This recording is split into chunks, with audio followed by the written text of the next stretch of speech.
വിദ്യുത്കേശൻ എന്ന രാക്ഷസ രാജാവ് സന്ധ്യയുടെ മകളായ സാലഘടങ്കയെ വിവാഹം കഴിച്ചു.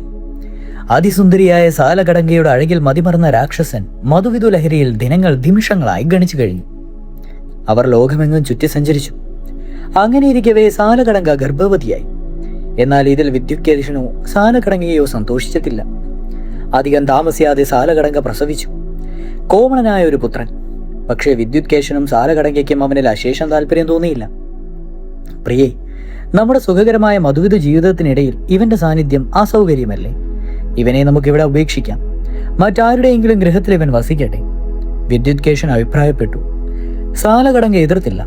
അങ്ങനെ ജനിച്ച ഏതാനും നിമിഷങ്ങൾ മാത്രം പിന്നിട്ട ആ ശിശുവിനെ മന്ദരപർവ്വതത്തിന്റെ താഴ്വരയിൽ ഉപേക്ഷിച്ച ശേഷം വിദ്യുത്കേശനും പത്മിനിയും യാത്രയായി. കൊടിയ ചൂടിൽ ശിശു വിഷമിച്ചുപോയി. ദാഹത്താൽ അവന്റെ കുഞ്ഞിളം നാവ് വരണ്ടു.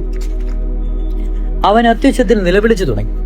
ഈ സമയം പരമശിവനും പാർവതിയും വിമാനരൂഢരായി ആ വഴിക്ക് വന്നു. പർവ്വത താഴ്വരയിൽ കുഞ്ഞിന്റെ കരച്ചിൽ കേട്ട് പാർവതി പറഞ്ഞു, നാഥ, എവിടെ നിന്നും ഒരു കുഞ്ഞിന്റെ കരച്ചിൽ കേൾക്കുന്നുവല്ലോ. വിമാനമിറക്കിയാലും നമുക്ക് നോക്കാം. പരമേശ്വരൻ സമ്മതിച്ചു. അവർ വിമാനം താഴ്ത്തിറക്കി. പർവ്വതച്ചെരുവിൽ ഉപേക്ഷിക്കപ്പെട്ട കുഞ്ഞിനെ കണ്ട പാർവതിയുടെ മാതൃഹൃദയം അലിഞ്ഞു. ദേവി കുഞ്ഞിനെ വാരിയെടുത്ത് അവന്റെ നെറുകയിൽ ചുംബിച്ചു. ദേവാ, ഇവൻ ആരാണ്? ഇവനെ ഉപേക്ഷിച്ച് കിടന്നത് ആരാണ്? പാർവതി കുപിതയായി അന്വേഷിച്ചു. ദേവി, വിദ്യുത്കേശന്റെയും സാലഘടങ്കയുടെയും പുത്രനാണിവൻ. ഇവനെ ഞാൻ സുകേശ്വരൻ എന്ന് നാമകരണം ചെയ്യുന്നു എന്നിങ്ങനെ അറിയിച്ചുകൊണ്ട് പരമശിവൻ അവന്റെ ശിരസിൽ തന്റെ കൈ തിലമർപ്പിച്ചു. അടുത്ത ക്ഷണം ശിശു ഒരു യുവകോമളനായി വളർന്നു വന്നു. അവൻ ഭഗവാന്റെയും ദേവിയുടെയും ചരണങ്ങൾ നമസ്കരിച്ചുകൊണ്ട് അപേക്ഷിച്ചു.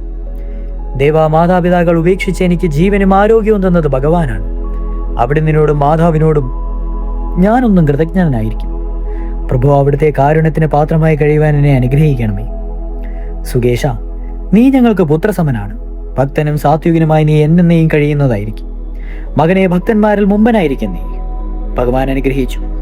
അനന്തരം പാർവതി പരമേശ്വരന്മാർ കൈലാസത്തിലേക്ക് യാത്രയാകുകയും ചെയ്തു. അടുത്തത് പരമശിവൻ ചതുർബാഹുവായ കഥയാണ്. തുടരും.